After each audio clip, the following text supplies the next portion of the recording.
అండి, ఇప్పుడు నేను చేసే రెసిపీ చాలా ఇంట్రెస్టింగ్గా చాలా అద్భుతంగా ఉంటుంది.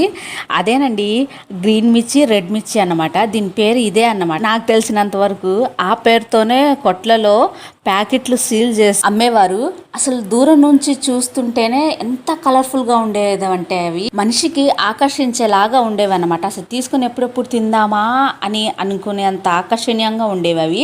అసలు తిన్నా కొద్దీ ఇంకా తినాలనిపించేది. ఆ మిర్చి వచ్చేసి నాన్న దగ్గర డబ్బులు తెచ్చుకోవడం, వెళ్ళి ఆ గ్రీన్ మిర్చి రెడ్ మిర్చి తెచ్చుకొని తెగ తినేవాళ్ళం.